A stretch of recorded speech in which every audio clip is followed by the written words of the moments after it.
Hola, en el capítulo de hoy vamos a estudiar los precios reales versus los precios nominales. ¿Qué diferencia hay entre estas dos categorías?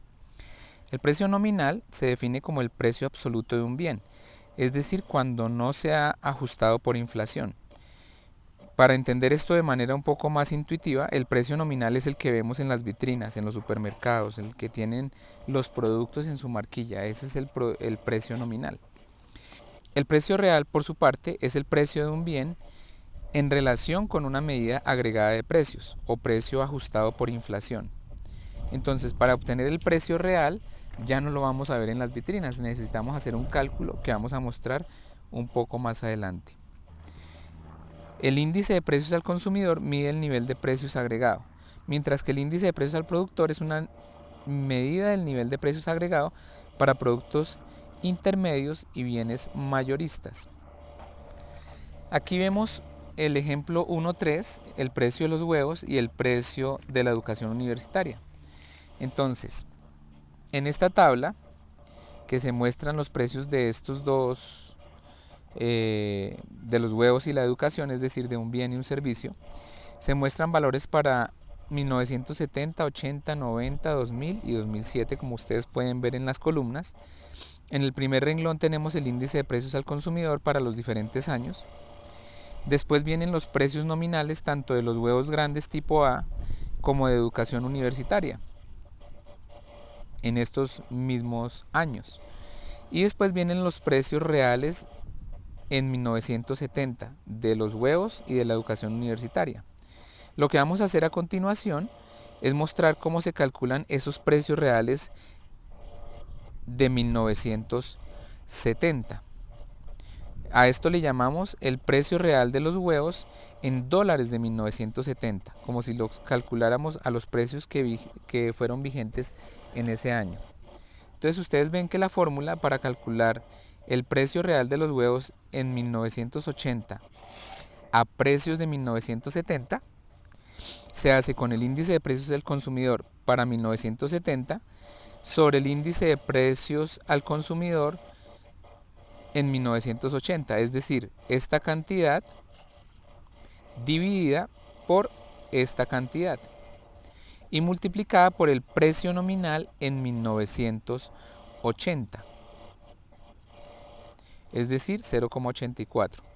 Hacer esto nos genera este resultado. El resultado del precio real de los huevos en 1980 a precios de 1970 sería 0,40. Por otro lado, podemos calcular el precio de los huevos en 1990 a precios de o a dólares de 1970. Entonces, en este caso dividimos el IPC 1970 sobre IPC 1990 y multiplicamos por el precio nominal en 1990, que era 1,01 dólar. Esto nos da que el precio real de los huevos en 1990 sería 0,30 usando dólares de 1970. En la misma tabla podemos calcular el precio real de los huevos usando dólares de 1990, ya no 1970. Lo calculamos como IPC 1990 sobre IPC 1970 por el precio nominal en 1970 de los huevos, claro, que era 0,61. Esto nos da 2,05.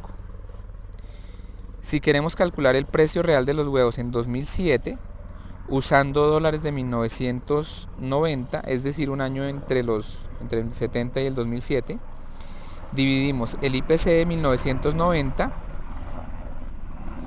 entre el IPC de 2007, o sea, 130.7 dividido por 205.8, multiplicado por el precio nominal en 2007, que es 1,64, que ustedes ven en esta celda, y eso nos da 1,04.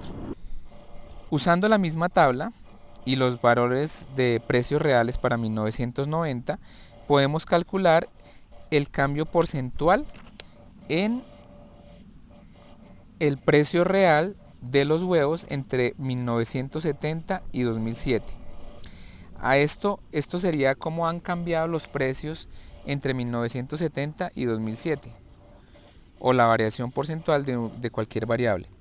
Entonces es igual al precio real en 2007, como ven ustedes en la fórmula, menos precio real en 1970 sobre precio real en 1970. Y nos da 0,49, es decir, una caída del 0,49, es decir que el precio real de los huevos ha caído 49% entre 1970 y 2007. Ustedes pueden calcular lo mismo para la educación universitaria, sería $5.196 menos $2.530 sobre $2.530 y calcular la variación porcentual en el precio de la educación. De hecho, sugiero hacer ese cálculo y que ustedes me coloquen su respuesta en los comentarios. Vemos ahora los precios reales versus los precios nominales. Entonces, para el caso del salario mínimo, observamos que en términos nominales el salario mínimo ha aumentado constantemente en los últimos 70 años. Sin embargo, si medimos el salario mínimo en términos reales de dólares del 2000, vemos que su nivel esperado para 2010 o fue inferior al de los años 70. Y eso es todo por hoy. Si les gustó el video, por favor pulgar arriba y por favor no dejen de compartir con sus compañeros